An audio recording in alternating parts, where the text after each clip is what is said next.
I don't know, but I've been told. I don't know, but I've been told. Fire is hot and ice is cold. Fire is hot and ice is cold. I don't know, what can I say? I don't know, what can I say? The so-and-so show is today. The so-and-so show is today. Sound off. 1, 2, Sound off. 3, 4. Sound off. 1, 2, 3, 4. 1, 2, 3, 4. Oh man, that was fun. Oh man, that was fun. Yeah, that's funny. Oh ha ha, yeah, that's funny. Okay, yeah, I get the joke. Okay, yeah, I get the joke. You can stop it now. You can stop it now. 1, 2, 3, 4. 1, 2, 3, 4. 1, 2, 3, 4. Are you quite finished now? Are you quite finished now?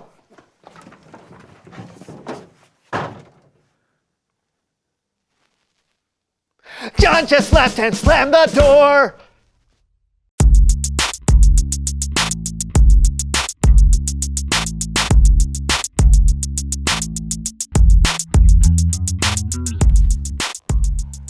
Hello, everyone. No! John, we have a show to do right now. I can't. Okay, all right, so earlier today... Don't say it. Don't say it. John, we have to do Don't the show. you dare. Don't you dare.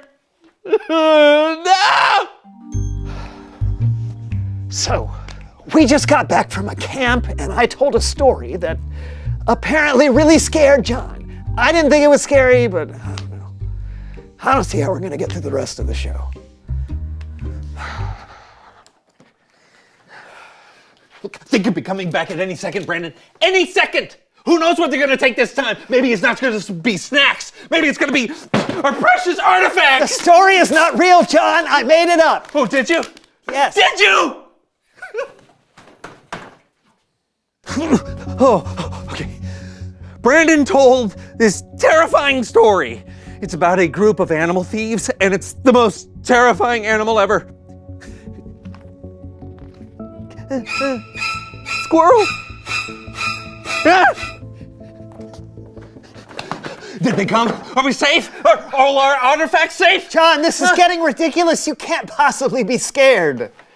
You can't be the judge of my internal emotional life! It's not a scary story. I'll prove it. I'll tell them. No. I will, yes, I will. It was a bright and sunny day. Ah, you see, it's terrifying! It's not even a dark and stormy night. Exactly! It would be so much better if it was a dark and stormy night. Squirrels that feel like they could strike in broad daylight? What are they not capable of?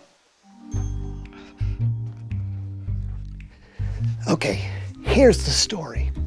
It was a bright and sunny day. Mortimer and Sebastian, a pair of squirrel bandits, were looking for their next big heist. They laid their eyes on a cabin of unsuspecting campers who had left their laundry on the floor and had snuck snacks in their bags. The squirrels waited until the campers left, and then they made their move. They took every sugary snack and every sock left on the floor. It's just a silly story to remind campers to pick up their laundry and not bring food into the cabin. That's it. Oh. They're adorable.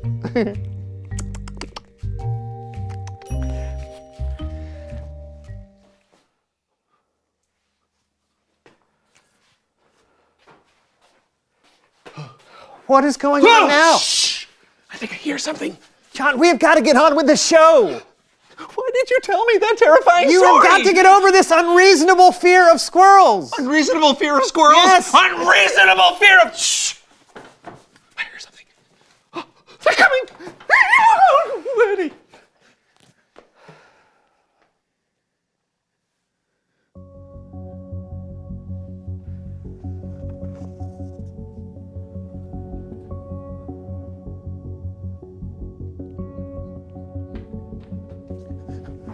Okay, the thing about squirrels is they can be anywhere. Anywhere, I tell you. There could be one right there. There could be one right... Hey, John. Ow! Oh, no, John, it's me. I was trying to help you overcome your fear.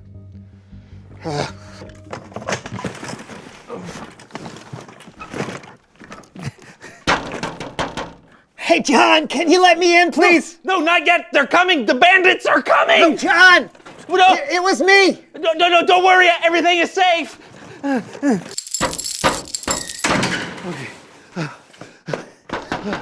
Brandon? It was me. I was wearing a squirrel mask. Why are you trying to terrify me? I was trying to help you overcome your fear. Well, it did not work. Well, look, I'm sorry. Well, I'm not going to forgive you. What have you done with everything on the set? I took everything and threw it in a safe and threw away the key. John! Well, you're welcome.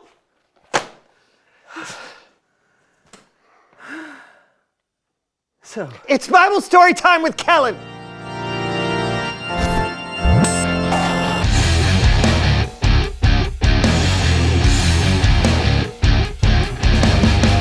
Hey, fellas. Hey, Kellen. Oh, whoa. That set looks really sparse. yeah, I'm protecting it from squirrel bandits. Squirrel bandits? Squirrels are terrifying. I'm sorry. No, you're not! Why don't I tell today's Bible story? Does it involve squirrels? No. Then take it away. Okay. Our Bible story today comes from the book of John. Now, John wrote about Jesus and one of Jesus' disciples named Peter. But before we get into our story, I want to read a verse that comes from the book of Colossians, chapter 3, verse 13. Put up with one another. Forgive one another if you're holding something against someone. Forgive just as the Lord forgave you.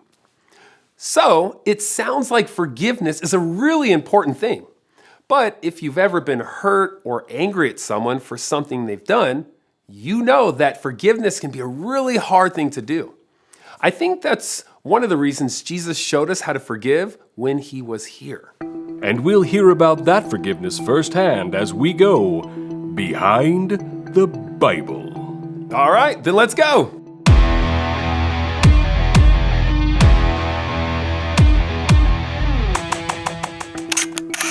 Jesus had gathered with his disciples to celebrate Passover, a traditional supper they would share with one another. But what the disciples didn't know was that this would be their last supper with Jesus.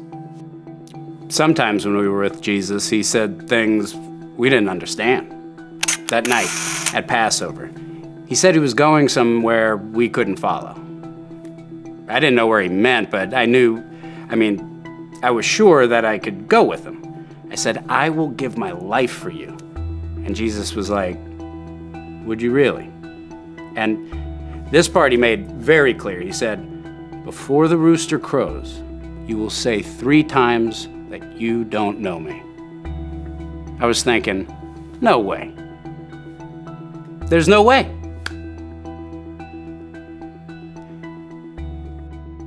When Jesus told Peter that Peter would deny knowing him, I'm sure Peter had a hard time believing it. Because in his mind, he would never hurt his friend and teacher like that. And that's true for a lot of us. We don't plan in advance to hurt people that we care about.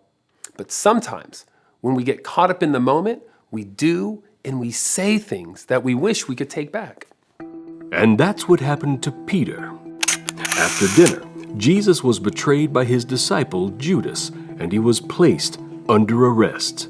Many of Jesus' disciples ran away, but Peter and another disciple followed after the soldiers into the courtyard of the high priest, where Jesus was being questioned. We were in the courtyard. It was cold, and I remember there was a fire. Jesus was with the high priest, and me and Peter were just trying to lay low. After what had just happened, we were scared. Someone asked Peter if he was Jesus' disciple, and he said no.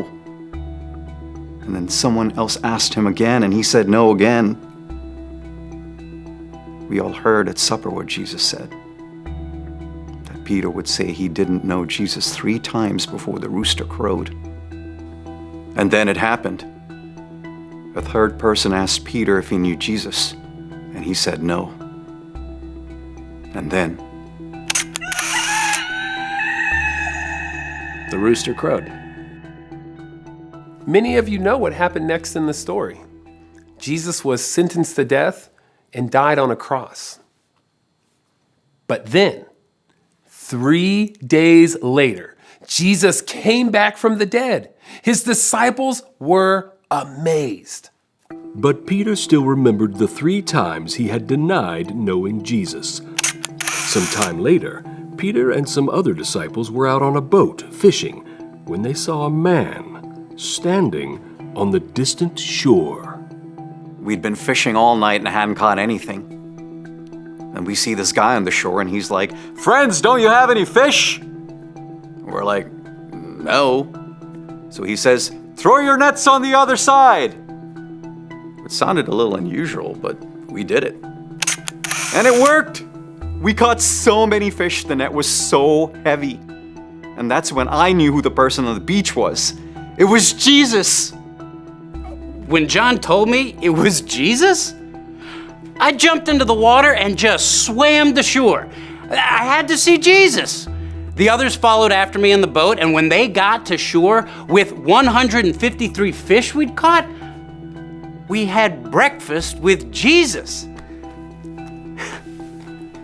After that, Jesus took me aside from the others. I know Peter must have felt bad about what had happened, about denying Jesus. And when Jesus walked away with him, I wondered what they were talking about. I could tell from Peter's face Jesus was saying something important. So, Jesus asked me if I loved him, and I said, "Yes, you know I do." And then he said, "Feed my lambs." And then he asked me again if I loved him, and I said, "Yes, you know I love you." Jesus told me to take care of his sheep. Then one more time, Jesus asked, "Do you love me?" And I felt bad. I had denied knowing him 3 times. He asked me if I loved him 3 times. I said, "Lord, you know everything. You know I love you." And he said, "Feed my sheep." And I don't know if it came to me in the moment or if I realized later on, but when Jesus told me to take care of his sheep, he wasn't talking about actual sheep. He meant the people who followed him. He was telling me to take care of those people. And he trusted me to do that. That's how I knew he'd forgiven me. Soon after, Jesus would ascend to heaven, and Peter would lead the early church as they spread the good news about Jesus' love and forgiveness to the world. This has been Behind the Bible. Peter felt what it was like to be forgiven by Jesus. When Jesus died on the cross for the sins of the world, Jesus gave us the ultimate example of forgiveness. And if we want to live and love like Jesus, we should choose to forgive. Let's see that verse from Colossians one more time. Put up with one another. Forgive one another if you are holding something against someone. Forgive just as the Lord forgave you. Back to you guys. Wow. I mean, I can't believe Peter pretended not to know Jesus. Yeah, it must have been hard for Jesus to forgive Peter. Yeah. Why is it so hard to forgive? Hey, let's ask them. Reveal the question. Oh, what makes it hard to forgive? Ooh, you know what? Maybe you're worried you'll be hurt again if you forgive someone and it's easier to just stay mad. Yeah, it could be that you think if you forgive someone, it feels like saying what they did was okay. Oh, that's true. But just because you forgive someone doesn't mean that you approve of what they did. Yeah, you can forgive someone, but it sometimes means they have to earn your trust back, and that's okay. Well, you know, maybe you have a fear of a small animal that the general public considers cute and adorable, and your friend tells a story that maybe some people would think is funny, but it terrifies you, and he doesn't really listen, and it hurts you deep down, and when he apologizes, you're too hurt to forgive him. Yeah. I can see how that might be hard. Look, I really am sorry that I kept going with the squirrel stuff. Even after you told me you were afraid, I should have listened to you. I forgive you. Hey, Well, that feels pretty good. Yeah, it does. It feels good to forgive, and it feels good to be forgiven. Yeah, but it can be hard. Yeah, so talk about it with each other. What makes it hard to forgive? Yeah, we'll see you next time on the So-and-So Show. Hey, where did you put the key? Can you help me look for it? I like people who are nice. I like people who are nice. And I like baked potatoes twice. I like baked potatoes twice. Rolling chairs are made of wood. Rolling chairs are made of wood. I want food that tastes good. I want food that tastes good. I'm a silly dodo bird. I said, I'm a silly dodo bird. Now I guess it's over. Now I guess it's over.